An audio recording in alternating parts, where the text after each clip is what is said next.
welcome back to Life Redesigned. For those of you stopping by for the first time, I am Bob. I'm Karri. And in 2022, Karri and I sold everything. We hit the road full time in our tiny little travel trailer, which was great for 2 straight years until what we found is that, well, we needed more space to entertain because now we have friends, go figure. Yes. And that's what we've been sharing over the past few weeks is what we call real RV life, and not saying that everybody else is fake, but what we're showing you is what the actual process is for people looking to buy a new RV.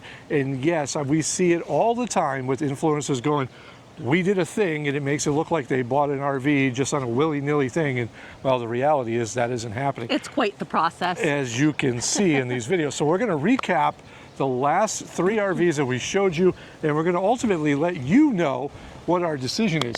If you see us shivering, it's because of the polar vortex that is ravaging South Carolina.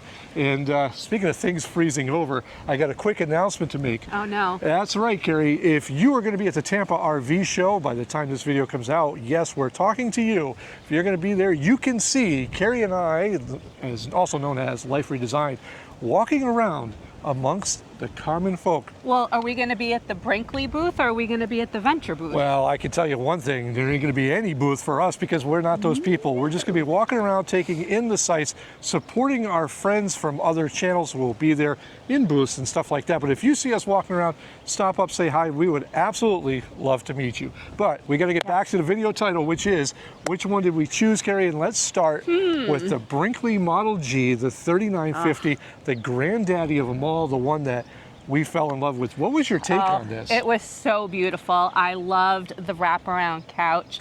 I loved the garage. I loved it. Like, it was so great. Like, I had my own little space. Bob has his own little space, but then we can come together and, except when you're in the garage, what do? I know there's a door and I go, hey, but I mean, come on. I did like the separate bathroom. I loved everything that 3950 had to offer. That massive deck coming off the back end. Yeah. But it did present a couple of unique challenges for us. One is that astronomical price tag. I believe the MSRP was somewhere around $212, and at the time of the recording, we could have gotten that rig for about $159. Maybe a little bit of a difference here and there. Yeah. But then we're talking also we'd have to upgrade our truck, which is another cost. So we're looking about rolling with about, well, $250,000 down the road. That's scary. But I gotta say, sounds. the Brinkley has so many things that is really a top contender for us, because just the upgrades alone, the things like the RV lock that's already on the door. That's crazy. The massive fans that are already there, that huge TV, just all the stuff that was there, except for that big sectional, which in the video we showed. I loved it. I loved it. But it trapped me into the island and I couldn't get out. So I'm kind of like, if I'm working at the island and I'm cooking some meals, how much of that's going to splatter all over that sofa? These are things that we have to consider as we decide how we're going to use this space.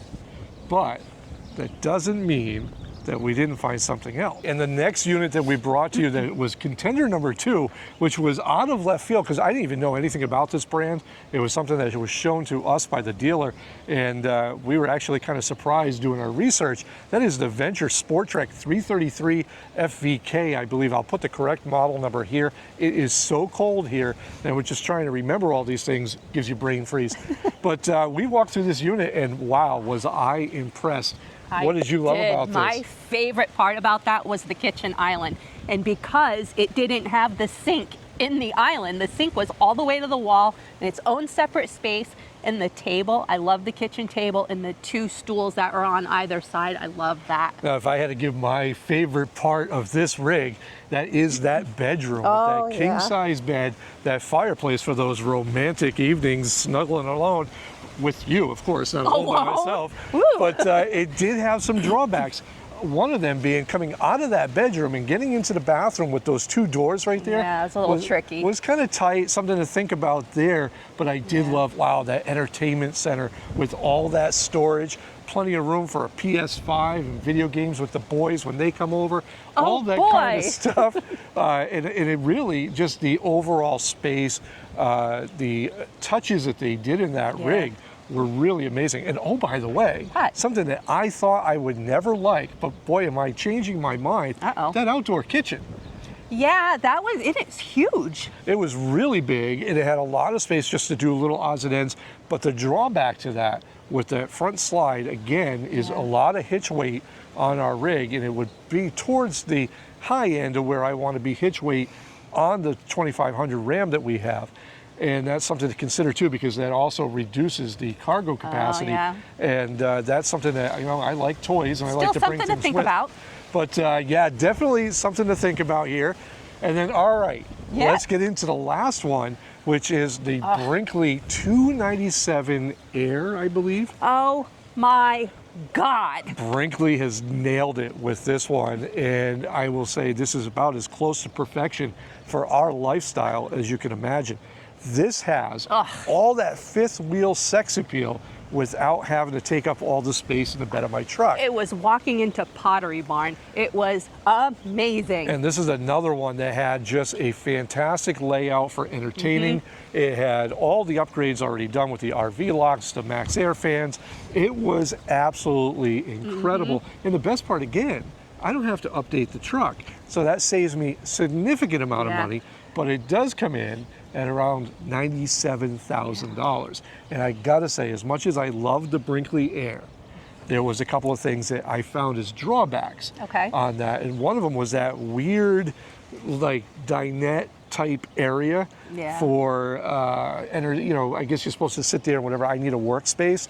So it was just kind of a weird layout for us.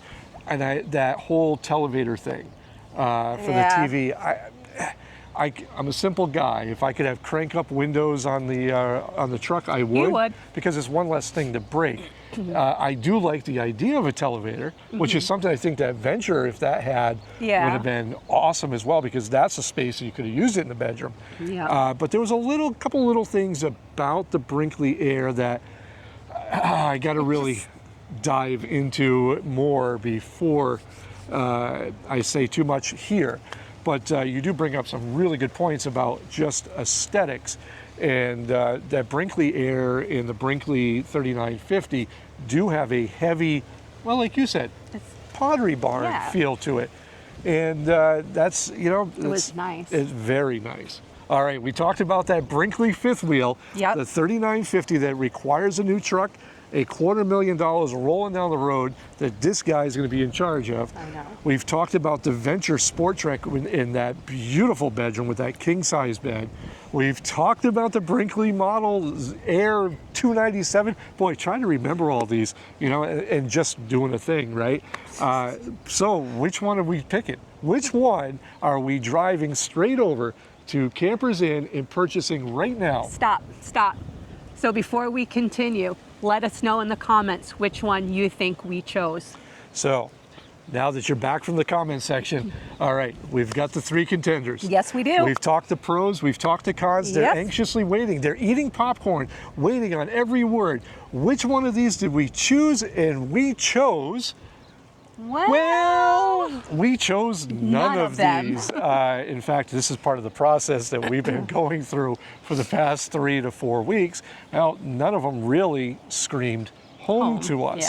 And I think that's the big thing here, is that we're used to things a certain way. And we liked a lot of the features and a lot of the benefits of each one of these models. Each one of these is fantastic. They were absolutely stunning. And before we actually say the next part, we want to thank each and every one of you that reached out and said, hey, we recommend this model. We've had this experience with this model.